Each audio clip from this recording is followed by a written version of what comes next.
Hello दोस्तों, नमस्कार। आज हम बात करेंगे क्षेत्रीय राज्य एवं पंजाब एवं मैसूर के बारे में। ठीक है ना। ये जो वीडियो है मॉडर्न हिस्ट्री का दूसरा वीडियो है। पहले वीडियो में मैंने बात की थी यूरोपीय कंपनियों का भारत में आगमन, और उसी क्रम में यह दूसरा वीडियो है जिसमें आज हम बात करेंगे क्षेत्रीय राज्य थे पंजाब एवं मैसूर, उनके बारे में। ठीक, ये वीडियो RO ARO के एग्जाम के लिए मोस्ट इम्पोर्टेंट वीडियो होने वाली है। और ये बुक की अगर हम बात करें तो ये बुक है महेश कुमार बरड़वाल NCERT सार संग्रह। इसी बुक से कवर कराया जा रहा है पूरा का पूरा। और इस बुक में जो है सभी सब्जेक्ट को वन लाइनर फॉर्मेट में दिया हुआ है। तो प्लीज़ देखो, आपके पास दो ऑप्शन है। एक एक ऑप्शन है कि आप मार्केट जाइए, बुक खरीदिए और घर पे रिवीजन करिए। ठीक। सेकंड ऑप्शन है कि आप जो है इस वीडियो को 2x स्पीड पे देख लीजिए। Both are option best. ठीक। इसके साथ जो है मुझे पूरा विश्वास है कि आप घटना चक्र को कवर कर चुके होंगे। तो अब हम बात करते हैं टॉपिक के बारे में। यहाँ पर टॉपिक कह रहा है कि सिख साम्राज्य का संस्थापक जो है किसे माना जाता है। सिख साम्राज्य का संस्थापक ये माना जाता है महाराणा रणजीत सिंह को। किसे माना जाता है? महाराणा रणजीत सिंह को। और 1799 ईस्वी में सिख साम्राज्य की स्थापना की थी। ठीक। देखो, सिख सिख धर्म से संबंधित जो कुल 10 गुरु हैं। प्रथम गुरु की अगर हम बात करें तो प्रथम गुरु थे गुरु नानक देव। कौन थे? गुरु नानक देव। ठीक है ना। और दूसरे नहीं, 10वें गुरु की अगर हम बात करें, 10वें गुरु थे गुरु गोविंद सिंह। कौन थे? गुरु गोविंद सिंह। ठीक है ना। इसी प्रकार से अगर हम 9वें गुरु की बात करें तो तेग बहादुर थे। 5वें गुरु की बात करें तो अर्जुन देव थे। चौथे गुरु की बात करें रामदास थे। ठीक है ना। इसी प्रकार से जो है आपको सभी गुरुओं को याद कर लेना है। ठीक है ना। और उनसे इम्पोर्टेंट कार्य भी आपको याद कर लेना है। नेक्स्ट क्वेश्चन कह रहा है यहाँ पे महाराजा रणजीत सिंह जो है किस मिशन से संबंधित थे? ये सुकरचकिया मिशन से संबंधित थे। नेक्स्ट क्वेश्चन कह रहा है महाराजा रणजीत सिंह कौन? महाराजा रणजीत सिंह के राज्य की राजधानी कहाँ पे थी? ये थी लाहौर। लाहौर कहाँ पे? पाकिस्तान में। ठीक है। और महाराजा रणजीत सिंह के बारे में यहाँ पर नेक्स्ट फैक्ट है कि ने जो है सुप्रसिद्ध कोहिनूर हीरा जो है किससे प्राप्त किया था? ये शाह सूजा से प्राप्त किया था। नेक्स्ट क्वेश्चन कह रहा है 25 अप्रैल 1809 को, कब? 25 अप्रैल 1809 ईस्वी को अमृतसर की संधि जो है किनके मध्य संपन्न हुई थी? ये हुई थी महाराजा रणजीत सिंह तथा अंग्रेजों के मध्य में। ठीक। अमृतसर की संधि हुई थी 25 अप्रैल 1809 ईस्वी को, जिसमें महाराजा रणजीत सिंह और अंग्रेजों के मध्य में संपन्न हुई थी।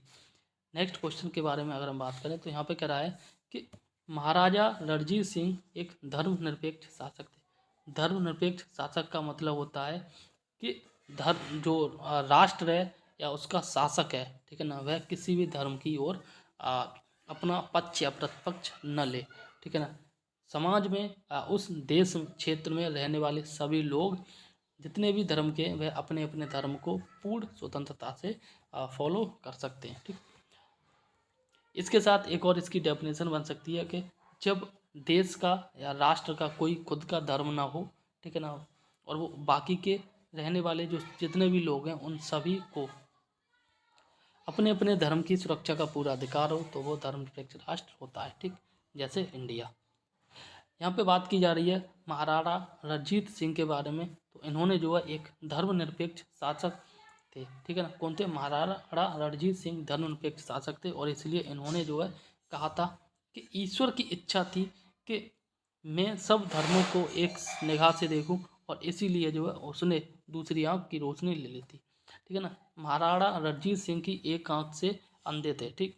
एक ही आंख से इनको दिखता था। नेक्स्ट क्वेश्चन कह रहा है कि वर्ष 1845 ईस्वी में प्रारंभ हुआ प्रथम आंग्ल सिख युद्ध। प्रथम आंग्ल सिख युद्ध जो है किसके दौरान? भारत का गवर्नर जनरल कौन था? यह था लॉर्ड हार्डिंग प्रथम। कौन था? लॉर्ड हार्डिंग प्रथम।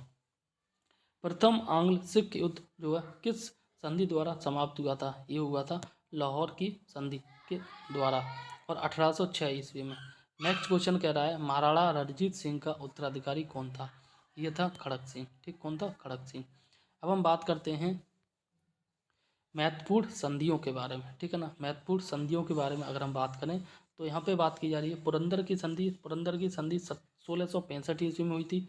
बड़गांव की संधि 1779 ईस्वी में हुई थी, 1779 में हुई थी।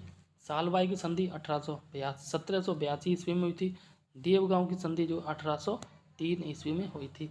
इसी के साथ सुरजी अर्जुन गांव की संधि 1803 ईस्वी में हुई थी। पूना की संधि 1817 ईस्वी में हुई थी। और बात करें लाहौर की संधि, लाहौर की संधि जो है 1806 ईस्वी में हुई थी। और अमृतसर की संधि 1809 ईस्वी में हुई थी। एक बार दोबारा देख लेते हैं। ठीक है, पुरंदर की संधि, पुरंदर की संधि जो हुई थी ये 1665 ईस्वी में हुई थी। बड़गांव की संधि 1779 ईस्वी में। सालबाई की संधि 1782 में।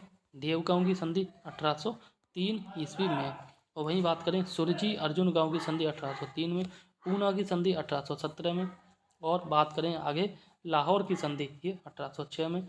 अमृतसर की संधि जो 1809 ईस्वी में हुई थी। ठीक, इस प्रकार से आपको लगभग सभी संधियां याद हो गई होंगी।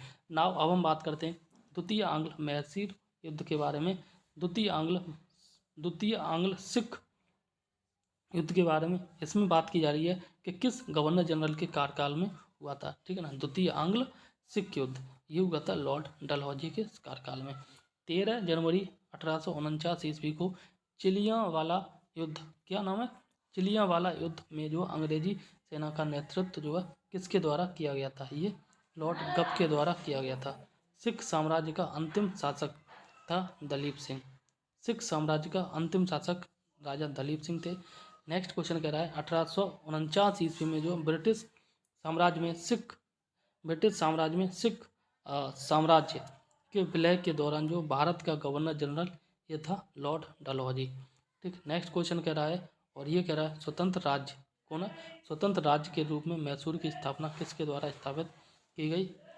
हैदर अली के द्वारा स्थापित की गई थी। ठीक, यहाँ पे आगे बात की जा रही है आंग्ल मैसूर संघर्ष के बारे में। ठीक है ना, आंग्ल मैसूर संघर्ष के बारे में देखो यहाँ पे युद्ध के बारे में बात की गई है। प्रथम आंग्ल मैसूर युद्ध ये हुआ था 1767 से 69, 2 साल तक करीब चला था। ठीक है ना, द्वितीय आंग्ल मैसूर युद्ध की बात करें तो ये 1780 से 84 ईस्वी तक चला था, 4 साल तक। ठीक है, वहीं बात करें तृतीय आंग्ल मैसूर युद्ध की, ये 1790 से 92 तक चला था, ये करीब 2 साल तक चला था। और चतुर्थ आंग्ल मैसूर युद्ध ये 1799 ईस्वी तक चला था। ठीक है ना, तो जो प्रथम 2 युद्ध हुए थे, प्रथम आंग्ल मैसूर युद्ध और द्वितीय आंग्ल मैसूर युद्ध, इसमें जो शासक था मैसूर का शासक था हैदर अली। और अंतिम जो 2 युद्ध हुए थे, ठीक है ना, अंतिम 2 युद्ध हुए थे, हैदर अली का जो पुत्र था ये टीपू सुल्तान। ठीक है ना, ये शासक था। इसके बाद हम बात करते हैं बंगाल का गवर्नर कौन था? ये अंग्रेजों की तरफ से था। प्रथम आंग्ल जो मैसूर युद्ध हुआ था इसमें जो है बंगाल का गवर्नर उस समय लॉर्ड वेरेलिस्ट था। द्वितीय आंग्ल मैसूर युद्ध में बंगाल का गवर्नर था वारेन हेस्टिंग्स। और तृतीय आंग्ल मैसूर युद्ध में बंगाल का गवर्नर था कॉर्नवालिस। ठीक है ना, और चतुर्थ में था लॉर्ड वेलेजली, चौथे में लॉर्ड वेलेजली, तीसरे में कॉर्नवालिस, दूसरे में हेस्टिंग्स वारेन हेस्टिंग्स, और प्रथम में जो था लॉर्ड वेरेलिस्ट। ठीक है ना, वेरेलिस्ट। ठीक है ना, अजीब सा नाम है। अब हम बात करें जो प्रथम आंग्ल मैसूर युद्ध हुआ था इसमें संधि हुई थी 1769 ईस्वी में। ठीक है ना, 1769 ईस्वी में हुई थी। और इस संधि को बोलते हैं मद्रास की संधि। क्या बोलते हैं? मद्रास की संधि। और इस संधि में विशेषता है कि हैदर अली जो था, हैदर अली, ये जो हैदर अली था दक्षिण भारत का प्रथम शासक था जो अंग्रेजों से पराजित नहीं हुआ था। मतलब प्रथम जो आंग्ल मैसूर युद्ध हुआ था इसमें जो है हैदर अली की जीत हुई थी। अब हम बात करते हैं दूसरे युद्ध के बारे में। ठीक है ना, 1780 से 84 तक चला था हैदर अली और वारेन हेस्टिंग्स के बीच में। और इसमें जो है मंगलौर की संधि हुई थी 1784 ईस्वी में। और इस युद्ध के बारे विशेषता ये है, या इस संधि की विशेषता ये है कि हैदर अली की मृत्यु हो गई थी और जिसमें जो टीपू सुल्तान के नेतृत्व में युद्ध फिर हुआ था। ठीक, बात की देखो प्रथम आंग्ल मैसूर युद्ध और द्वितीय आंग्ल मैसूर युद्ध। प्रथम आंग्ल मैसूर युद्ध में हैदर अली की जीत हुई थी। द्वितीय आंग्ल मैसूर युद्ध में हैदर अली पराजित हुआ और उसकी मृत्यु हो गई थी। ठीक, अब हम बात करते हैं, अब भाई हैदर अली तो मृत्यु हो गई तो उसका जो पुत्र था वही तो युद्ध करेगा अंग्रेजों के साथ, और वही उस समय मैसूर का उत्तराधिकारी रहा, ठीक है ना। तो इस प्रकार से वो जो तृतीय आंग्ल मैसूर युद्ध हुआ था ये लॉर्ड कॉर्नवालिस अंग्रेजों की तरफ से था। और इसमें जो संधि हुई थी ये श्रीरंगपट्टनम की संधि हुई थी 1792 ईस्वी। और इसमें जो टीपू सुल्तान कौन था, हैदर अली का पुत्र। तो टीपू सुल्तान की स्थिति जो है कमज़ोर हो गई थी, ठीक है ना। फिर 1799 ईस्वी में मैसूर सहायक संधि हुई थी और इसमें जो है टीपू सुल्तान की मृत्यु हो गई थी, ठीक है ना। दूसरे में देखो, दूसरे युद्ध में हैदर अली की मृत्यु हुई थी और चौथे युद्ध में जो है टीपू सुल्तान भी लुढ़क गए, टीपू सुल्तान की भी मृत्यु हो गई थी। और मैसूर में जो है पुनः वाडियार वंश की स्थापना जो है अंग्रेजों ने वाडियार वंश के शासक के साथ संधि करी थी। देखो चौथा जो आंग्ल मैसूर युद्ध हुआ था इसमें अंग्रेज और जो है मैसूर के जो राजा था या सुल्तान था ये था टीपू सुल्तान, इनके बीच में हुई थी, ठीक है। चौथे वाले की बात कर रहा हूँ, ये हुई थी 1799 ईस्वी। इसमें एक सहायक संधि हुई थी, मैसूर सहायक संधि, ठीक।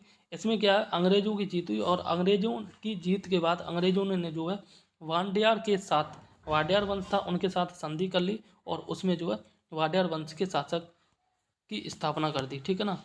खुद मतलब उस जगह पे शासक नहीं बने थे या शासन की स्थापना नहीं की थी या खुद शासन नहीं किया था। यहाँ पे बात की जा रही है कि सिख साम्राज्य के महाराजा रणजीत सिंह की तुलना जो है फ्रांसीसी यात्री विक्टर चाकमा ने नेपोलियन से की थी। अब हम बात कर लेते हैं ब्रिटिश राजनीतिक एवं प्रशासनिक नीतियों के बारे में, ठीक है ना। ब्रिटिश राजनीतिक एवं प्रशासनिक नीतियों के बारे में। और यहाँ पे हम सबसे पहले बात करेंगे अंग्रेजों का जो भारत पर वास्तविक राजनीतिक नियंत्रण जो कब प्रारंभ हुआ था, ठीक है ना। तो ये प्रारंभ हुआ था इलाहाबाद की संधि के बाद से। और इलाहाबाद की संधि जो है ये 1765 ईस्वी में हुई थी, ठीक है ना। बंगाल में द्वैत शासन व्यवस्था किसके द्वारा लागू किया गया था, बंगाल में द्वैत शासन व्यवस्था जो लॉर्ड क्लाइव के द्वारा लागू किया गया था। वही बात करें 1772 ईस्वी में जो है किस गवर्नर ने जो है द्वैत शासन व्यवस्था को समाप्त कर दिया था, ये वारेन हेस्टिंग्स ने समाप्त कर दिया था, ठीक है ना। वो वारेन हेस्टिंग जो है बंगाल का गवर्नर जनरल था। बात करें भारत में न्यायिक सेवा का जन्मदाता की, तो ये माना जाता है वारेन हेस्टिंग्स। किसे माना जाता है, वारेन हेस्टिंग्स को। वारेन हेस्टिंग्स से संबंधित इंपॉर्टेंट क्वेश्चन कई बार एग्जाम में पूछ लिया जाता है। वारेन हेस्टिंग्स के कार्यकाल में रेगुलेटिंग एक्ट 1773 के अंतर्गत जो है वर्ष 1774 में कलकत्ता में सुप्रीम कोर्ट की स्थापना की गई थी और इसके मुख्य न्यायाधीश जो है सर एलिजा एम्पे थे, ठीक। देखो एक्ट किया था रेगुलेटिंग एक्ट 1773, ये एक्ट था। और नेक्स्ट ईयर 1774 में कलकत्ता में एक एससी की स्थापना हुई, सुप्रीम कोर्ट की स्थापना हुई। और सुप्रीम कोर्ट का जो प्रथम मुख्य जज, अभी क्या बोलते हैं सीजीआई, चीफ जस्टिस, आई ना बोलेंगे, चीफ जस्टिस, ठीक है ना।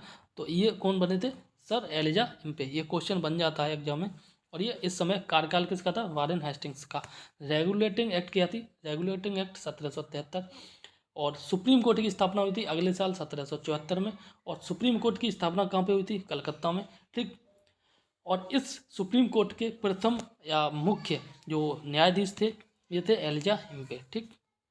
अब बात करते हैं यहाँ पे भारत में पुलिस सेवा एवं सिविल सेवा का जन्मदाता किसे माना जाता है। मोस्ट इंपोर्टेंट क्वेश्चन है, इजी भी क्वेश्चन है, अक्सर एग्जाम में बन जाता है, सभी को पता है, लॉर्ड कॉर्नवालिस। 1863 ईस्वी में जो है प्रथम भारतीय आईसीएस अधिकारी बनने वाले जो व्यक्ति थे इनका नाम था सत्येंद्र नाथ टैगोर। क्या नाम था, सत्येंद्र नाथ टैगोर। यहाँ पे बात की जा रही है ब्रिटिश भारत में लोक सेवा संबंधी आयोग के बारे में। ब्रिटिश भारत में लोक सेवा संबंधी आयोग के बारे में। आयोग है, वर्ष है और गवर्नर जनरल है, ठीक। जैसे संचयन आयोग, एसेंशन आयोग की बात करें तो एसेंशन आयोग का गठन किया था 1886 ईस्वी में और इस समय गवर्नर था लॉर्ड डफरिन, ठीक। ईस्ट लिंगटन आयोग की बात करें 1912 में स्थापना की गई थी और लॉर्ड हार्डिंग द्वितीय इसमें गवर्नर था। बात करें ली आयोग की, 1923 में गठित किया गया था और ली आयोग जो है ये लॉर्ड रीडिंग के द्वारा, लॉर्ड रीडिंग जो है गवर्नर जनरल था, ठीक। अब हम बात करते हैं भारत सरकार अधिनियम 1935 के अंतर्गत जो है संघीय लोक सेवा आयोग, संघीय लोक सेवा आयोग के गठन का प्रावधान जो किस आयोग के सुझाव पर किया गया था, ये ली आयोग के सुझाव पर किया गया था। और ली आयोग का जो समय है ये है 1923। ली आयोग के समय गवर्नर जनरल कौन था, लॉर्ड रीडिंग, ठीक है। नेक्स्ट क्वेश्चन कह रहा है भूमि सुधार के उद्देश्य से भारत में स्थायी बंदोबस्त प्रणाली जो है किसके द्वारा लागू की गई थी। ये लॉर्ड कॉर्नवालिस के समय लागू की, तो लॉर्ड कॉर्नवालिस जो है पुलिस का जनक है। ठीक, बात की जा रही है भारत में साम्राज्य विस्तार के उद्देश्य से जो है सहायक संधि प्रणाली की शुरुआत जो किसके द्वारा की गई थी। ये लॉर्ड वेलेस्ली के द्वारा की गई थी। ठीक है ना। अब बात करते हैं सहायक संधि। सहायक संधि जो है स्वीकार करने वाला प्रथम राज्य कौन था। ये हैदराबाद था, और हैदराबाद ने 1798 ईस्वी में सर्वप्रथम सहायक संधि को स्वीकार किया था। ठीक है ना। सहायक संधि 1798 में हुई थी। स्वीकार करने वाला प्रथम राज्य हैदराबाद था। ठीक, नेक्स्ट क्वेश्चन कह रहा है व्यपगत का सिद्धांत। व्यपगत का सिद्धांत या फिर राज्य हड़प नीति, या फिर इसी को इंग्लिश में बोलते हैं डॉक्ट्राइन ऑफ लैप्स, जो है किसके द्वारा लागू की गई थी। लॉर्ड डलहौजी के द्वारा लागू की गई थी। इंपॉर्टेंट क्वेश्चन है और इजी भी क्वेश्चन है। अब बात करते हैं 1849 ईस्वी में। 1849 या 1849 ईस्वी में जो है ब्रिटिश शासन में पंजाब का विलय कर दिया गया था, और उस समय जो है डलहौजी का कार्यकाल यहाँ पे देख लेते हैं। ये 1848 से 1856 ईस्वी तक करीबन 8 साल तक भारत में गवर्नर जनरल रहा था। भारत का गवर्नर था। ठीक, गवर्नर जनरल था। अब हम बात करते हैं राज्य हड़प नीति में जो है, राज्य हड़प नीति में क्या थी, उसमें क्या कहा गया था, उसके बारे में यहाँ पर देखते हैं। राज्य हड़प नीति में कहा गया था कि ऐसे राज्य जिनका निर्माण जो अंग्रेजों के सहयोग से हुआ है, उन्हें राज्य के उत्तराधिकारी के लिए गोद लेने का अधिकार प्राप्त नहीं होगा। ठीक, नेक्स्ट क्वेश्चन कह रहा है कि किस रिपोर्ट के आधार पर जो डलहौजी ने अवध का अधिग्रहण किया था। ये आउटरम की रिपोर्ट थी, उसी के आधार पर जो है राज्य हड़प नीति के में जो है अवध को हड़प लिया था किसने, डलहौजी ने, और ये रिपोर्ट थी आउटरम की रिपोर्ट या आउटरम रिपोर्ट। व्यपगत सिद्धांत के अंतर्गत जो अधिकृत किए गए राज्य। सतारा व्यपगत सिद्धांत के अंतर्गत एक क्वेश्चन बनता है, व्यपगत सिद्धांत के अंतर्गत जो है सर्वप्रथम किस राज्य को हड़पा गया। ये था सतारा 1848 ईस्वी में। ठीक, इसके बाद जैतपुर 1849, संबलपुर 1849, ठीक, और बघाट 1850, बघाट 1850, उदयपुर 1852, झांसी 1853, नागपुर 1854 और अवध जो 1856 ईस्वी में हड़प लिया गया था। ठीक है ना। और ये क्या था, व्यपगत सिद्धांत। अब बात करते हैं चतुराई पूर्ण निष्क्रियता। क्या था, चतुराई पूर्ण निष्क्रियता। इसका नाम है मास्टरली इन एक्टिविटी की नीति जो किसी से संबंधित है। ये जो नीति है ये संबंधित है जॉन लॉरेंस से। ठीक है। नेक्स्ट क्वेश्चन कह रहा है किस गवर्नर जनरल के कार्यकाल में जो है भारत पर ईस्ट इंडिया कंपनी का शासन समाप्त हो गया था। ये लॉर्ड कैनिंग। नेक्स्ट क्वेश्चन कह रहा है वर्ष 1861 ईस्वी में भारतीय दंड संहिता। वर्ष 1861 में भारतीय दंड संहिता इंडियन पीनल कोड किसके कार्यकाल में निर्मित की गई थी। और ये निर्मित की गई थी लॉर्ड कैनिंग के कार्यकाल में। ठीक, इसी प्रकार से नेक्स्ट क्वेश्चन कह रहा है कि राज उपाधि अधिनियम क्या है। राज उपाधि अधिनियम 1876 पारित करके जो है महारानी विक्टोरिया को केसर ए हिंद की उपाधि प्रदान की गई थी। नेक्स्ट क्वेश्चन कह रहा है लॉर्ड लिटन के कार्यकाल में असल जो आयोग था का गठन किया गया था। ये किया गया था स्ट्रेची आयोग, और स्ट्रेची आयोग का संबंध जो है 1880 ईस्वी का भारत का प्रथम अकाल आयोग था। ठीक, नेक्स्ट क्वेश्चन कह रहा है भारत में स्थायी सुशासन का जनक ये लॉर्ड रिपन को माना जाता है। ठीक, ट्रिपल स्टार क्वेश्चन है। स्थायी सुशासन का जनक जो है लॉर्ड रिपन को माना जाता है। एक क्वेश्चन और बनता है लॉर्ड रिपन और लॉर्ड मेयो से संबंधित, मोस्ट इंपोर्टेंट क्वेश्चन है। देखो इसको भाई ये है भारत में जो जनगणना से संबंधित। ठीक है ना। में एम और आर, इसको याद कैसे करना है, एम आर को हम शॉर्ट में क्या बोलते हैं, मिस्टर बोलते हैं ना। तो सबसे पहले लॉर्ड मेयो के द्वारा जो है 1872 ईस्वी में प्रथम जनगणना की गई थी, और लॉर्ड रिपन के द्वारा जो है 1881 ईस्वी में जो है प्रथम प्रत्येक 10 वर्ष बाद या दशकीय जनगणना का प्रारंभ किया गया था। ठीक है। यहाँ पे बात की जा रही है ब्रिटिश काल में विभिन्न क्षेत्रों पर अधिकार। ठीक है, जैसे देश बात की जाए नेपाल जो है ये 1816 ईस्वी में जो लॉर्ड हेस्टिंग्स से अधिकार किया था। सिंध पर 1843 में लॉर्ड एलन बरो ने अधिकार किया था। भूटान पे भी अधिकार किया था 1865 में लॉर्ड लॉरेंस ने, और जो बर्मा पे अधिकार किया था 1885 ईस्वी में लॉर्ड डफरिन पर। ठीक, यहाँ पे हम देख चुके हैं। अब हम बात करते हैं ब्रिटिश शासन का भारतीय अर्थव्यवस्था पर प्रभाव। जैसे भारत में ब्रिटिश शासन आ गया था, ठीक है ना, और इसके तहत इस समय जो है भारतीय अर्थव्यवस्था पर इनके आने का क्या प्रभाव पड़ता है, ये सब देखते हैं। तो यहाँ पे बात की जा रही है धन निष्कासन के सिद्धांत का प्रतिपादन जो किसने किया था, ये किया था दादाभाई नौरोजी ने। दादाभाई नौरोजी को जो है old grand old man India बोलते हैं, ठीक है ना, और ये प्रथम पारसी कांग्रेस के अध्यक्ष थे। नेक्स्ट क्वेश्चन कह रहा है कि वर्ष 1892 कब है, 1892 में लिबरल पार्टी के टिकट पर जो ब्रिटिश हाउस ऑफ कॉमन्स में चुने जाने वाले प्रथम भारतीय थे, ये भी थे दादाभाई नौरोजी। ठीक है ना। नेक्स्ट क्वेश्चन कह रहा है, यह भी most important triple star question है, poverty and un British rule in India नामक पुस्तक किसने लिखी, दादाभाई नौरोजी ने लिखी थी। यह विचार किसने दिया कि भारत में ब्रिटिश आर्थिक नीति, क्या भारत में ब्रिटिश आर्थिक नीति बनवानी है, ठीक है ना, यह दिया था कार्ल मार्क्स ने। कार्ल मार्क्स रूस के थे, समाजवादी थे, ठीक है। नेक्स्ट क्वेश्चन कह रहा है औपनिवेशिक अर्थव्यवस्था की श्रेष्ठतम पुस्तक इंडिया टुडे के लेखक कौन है, ये है रजनीपाम दत्त। कौन है, रजनीपाम दत्त। नेक्स्ट क्वेश्चन कह रहा है 1907 ईस्वी में टिस्को की स्थापना जो किसके द्वारा की गई थी, ये की गई थी J.N. टाटा के द्वारा। ठीक। नेक्स्ट क्वेश्चन है कुटीर उद्योग के विकास के लिए ऑल इंडिया स्पिनर्स एसोसिएशन की स्थापना किसके द्वारा की गई थी, महात्मा गांधी के द्वारा की गई थी। वर्ष 1854 ईस्वी में बॉम्बे स्पिनिंग एवं वीविंग कंपनी की सूती वस्त्र फैक्ट्री के जो है किसके द्वारा स्थापित की गई थी, ये स्थापित की गई थी कावसजी डाबर के द्वारा। वर्ष 1855 ईस्वी में भारत का प्रथम जूट मिल जो है कहाँ पे स्थापित किया गया था, ये सेरामपुर में स्थापित किया गया था। भारत का प्रथम चाय बागान कब स्थापित हुआ था, ये 1833 ईस्वी में स्थापित हुआ था। यहाँ पर PDF बिलर है तो यहाँ पढ़ के बता देता हूँ। प्रसिद्ध इतिहासकार KM पड़िक्कर ने जो 1765 से 1772 ईस्वी के कार्यकाल में जो है डाकू राज कहा था। एक प्रसिद्ध इतिहासकार थे, इनका नाम है KM पड़िक्कर। इन्होंने जो है एक कार्यकाल बताया 1765 से 1772 तक, करीबन 5 और 2 7 साल के कार्यकाल को जो डाकुओं का राज कार्यकाल बताया था। ठीक है ना। नेक्स्ट क्वेश्चन कह रहा है प्रमुख कृषि पद्धतियाँ, ये प्रथाएं और ये विशेषताएं। जैसे तिनकटिया प्रथा की अगर हम बात करें तो इस प्रथा का अंतर्गत जो है चंपारण कहाँ पे, बिहार में, ठीक है ना, कि किसानों को अपने अंग्रेज बागान मालिकों पर के अनुबंध पर जो है अपनी भूमि के 3/20 भाग पर नील की खेती करना अनिवार्य होता था। ठीक।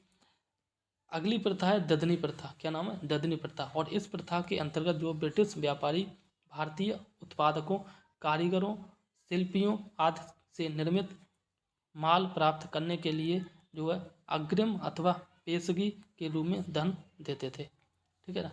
अब यहाँ पे अंत में दे रखा है कि एक गवर्नर जनरल जिसका नाम है वारेन हेस्टिंग्स, और इसने जो है इजारे प्रथा फार्मिंग सिस्टम का प्रारंभ जो है भू राजस्व की वसूली के लिए किया था। इजारे प्रथा का प्रारंभ जो है वारेन हेस्टिंग्स ने किया था, बस इतना याद कर लो।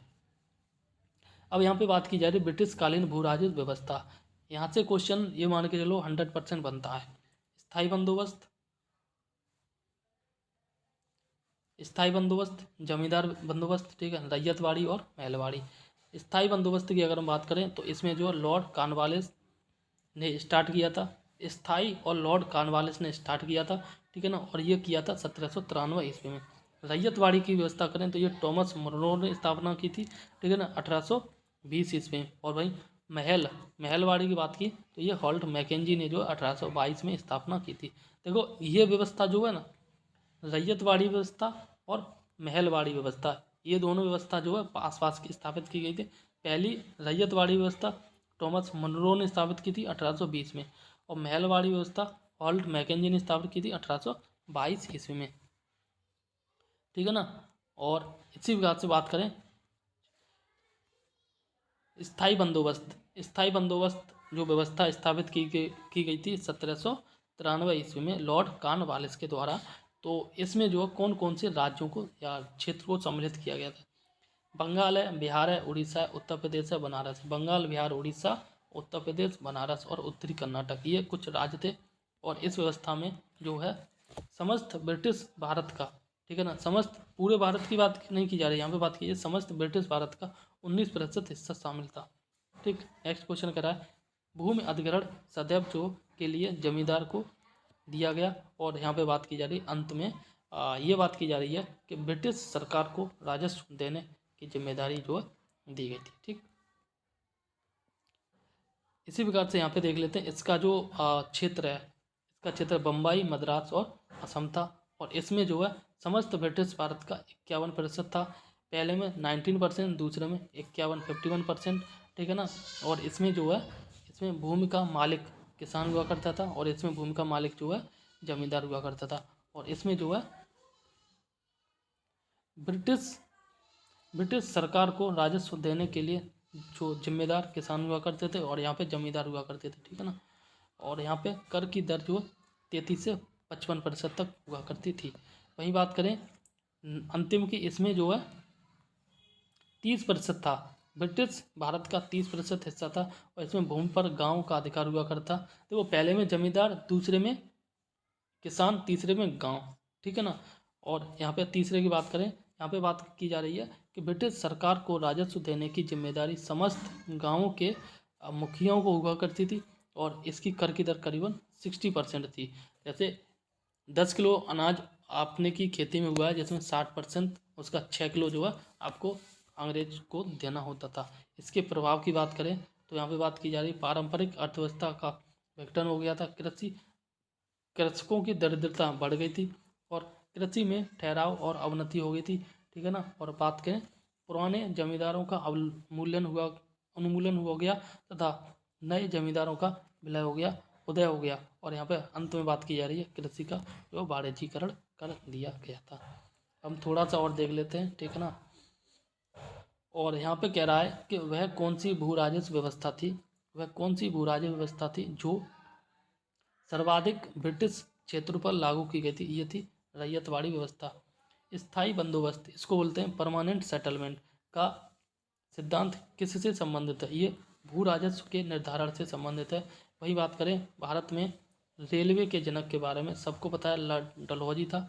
और इसने जो है लॉर्ड डलहौजी को भारत में रेलवे का जनक माना जाता है। और इसने जो है लॉर्ड डलहौजी के प्रयत्नों से ही महाराष्ट्र में 1853 ईस्वी में प्रथम रेलगाड़ी चली थी। और ये महाराष्ट्र में मुंबई से ठाणे तक चली थी प्रथम रेलगाड़ी, ठीक है ना। इस प्रकार से ये खत्म हो गया। अब नेक्स्ट वीडियो में बात करेंगे 1857 की क्रांति के बारे में।